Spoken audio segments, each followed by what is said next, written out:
Welcome everyone, I'm Spiro with breaking news. The G20 just officially announced they are launching a plan for a global framework for digital currencies and digital IDs. Watch.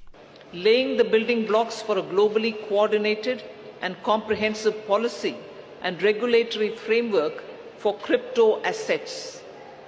The global push for clearer policies on crypto assets has gained momentum under the Indian presidency, and a global consensus is emerging on the same. The presidency will support the IMF and the FSB, and FSB is also setting the contours of the regulatory framework for a globally coordinated approach to crypto assets. So the presidency, with the support of IMF and the FSB, is setting these contours. The IMF and FSB synthesis paper, about which I've spoken to the media earlier, including a roadmap. On that, I just want to give my observation. This synthesis paper delves into how the policy and regulatory frameworks developed by the IMF and the FSB, alongside the other standard-setting bodies, will fit together and interact with each other. This paper is now available in the public domain for all of you all to see. Now, crypto was initially portrayed as a way to decouple from the central banks and to provide a layer of anonymity, just like using cash, right? But that's not what this is at all. In fact, it's quite the opposite. This is about the rollout of central bank digital currencies, or CBDCs.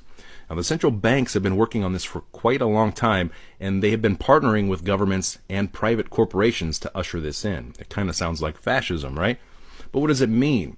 Well, we've already witnessed how the central banks have been using a debt-based system to essentially enslave entire nations, and soon they'll have the ability to monitor, regulate, and tax you into submission in every way imaginable. And before you know it, you'll be eating bugs and driving electric cars. Or at least that's their plan if they get their way. Another example, didn't get your latest booster shot? Sorry, your account's been restricted until you comply.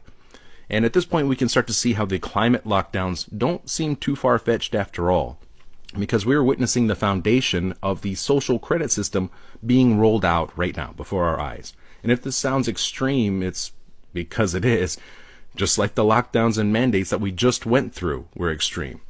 And this agenda will maximize compliance on the next go-around. Now, what the social engineers are rolling out is called a digital panopticon, or a digital prison. This is where the digital IDs come into play. The third one, which I'd like to draw your attention to, is the financial inclusion and productivity gains through digital public infrastructure. India, as you all are aware, through the India Stack, became the first country to develop all three foundational DPIs: the digital identity, the real-time fast payment, and a platform to safely share personal data without compromising privacy. So embedded this concept in the G20 financial inclusion agenda by formulating G20 policy recommendations for advancing financial inclusion and productivity gains through digital public infrastructure.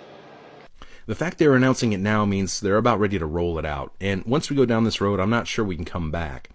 The G20 announcement also coincides with what I believe Elon Musk has planned for X, as they have recently announced they've obtained approval for payments, including cryptocurrencies, and will begin to collect users' biometric data and other personal information this month.